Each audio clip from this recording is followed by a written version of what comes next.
Hi, my name is Gabs from the Familia community. Welcome to the Pathways of Hope special entitled Fruit. Ngayon po araw na ito, we will reflect on the spirit known as forbearance.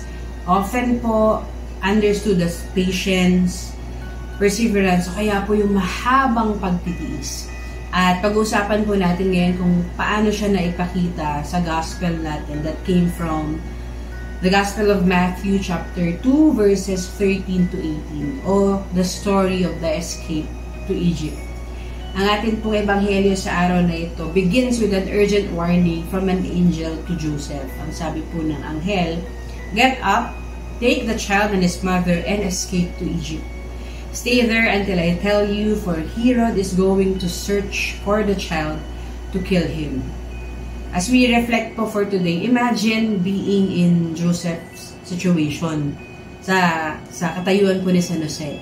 Imagine biglaan and then a life-threatening crisis and then a huge responsibility para protektahan yung pamilya po ninyo.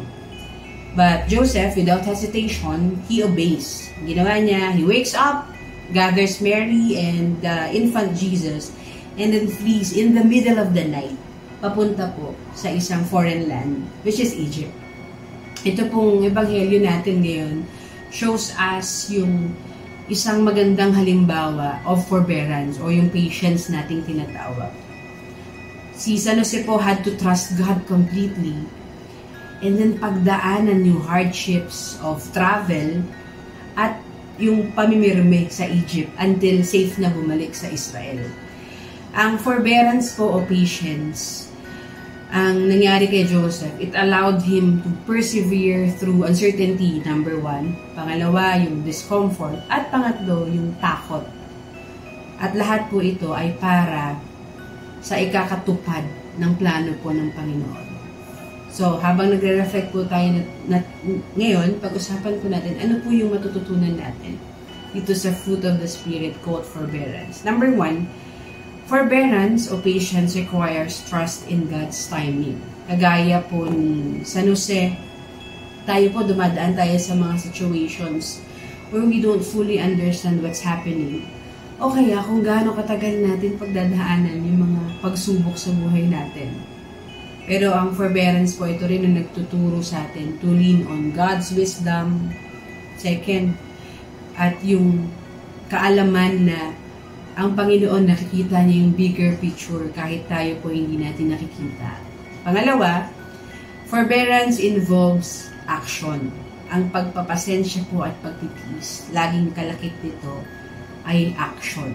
It is not passive waiting but an active and faithful response to God's call. Si San Jose po hindi lang siya pumirme at nagdasal at natulog ulit at nag-antay para ma-resolve yung danger sa mga buhay nila. Ang nangyari po, he got up, he took his family papunta sa Egypt and acted decisively that he has to do what he needs to do. Similarly po tayo, when we are facing challenges, we are called to trust God while doing our part sa pagsunod at sa pag-persevere sa mga kailangan natin gawin. And then, pangatlo po, ang forbearance po blesses others. Kahit hindi natin nakikita sa mga buhay po natin, kagaya po ng kwento ni San Jose, yung kanyang pagtitiis, kanyang pasensya, ang nag-protect, naging instrumento para maprotektahan si Jesus at si Maria upang maisakatuparan yung God's prophecy, ma-fulfill yung propesya para sa ikaliligtas ng sanlibutan. And in the same way, tayo po when we practice this patience or forbearance, ang nangyayari po, nagke-create tayo ng space para yung mga blessings ng Panginoon maramdaman natin, hindi lang tayo, pagkos yung mga tao sa paligid natin. So, paano po natin ito makukultivate sa buhay natin? Number one, pray for strength and guidance. Kagaya po ng sinasabi natin sa reflection natin sa fruit of the Spirit, hindi natin siya magagawa ng tayo lang. Regalo po ito sa Panginoon at nagiging bunga ng pagdepende natin sa Kanya at pagsunod. Pangalawa, we embrace trust and obedience. Kahit po ang buhay minsan are uncertain, we must remember that our God is faithful at ang timing niya palaging perfect. At sa panghuli, ang invitation po ng fruit of the Spirit of forbearance is to extend patience to others. Whether it is forgiving somebody na nakasakit sa atin, nakasamaan natin ng loob, o kaya naman magpapasko, may mga kaibigan, kamag-anak, kasama tayo na merong pinagdadaanan na sila din may mga challenges. The invitation is for us to extend that forbearance, pagtitiis. Samahan natin sila sa paglalakbay, sa pagpapractice po ng fruit of forbearance. Dahil po itong fruit na ito ay nire-reflect ang grasya ng pagmamahal ng Panginoon.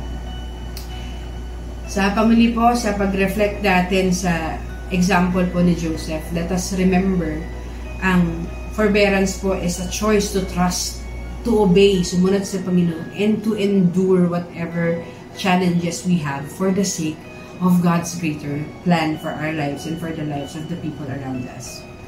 Ito po ang nagpapaalala sa atin na even in the hardest seasons of our lives, ang pangako po ng Panginoon remains steadfast and yung pagmamahal niya sustains us. Thank you for joining me today, and may the fruit of the Spirit continue to grow in your life.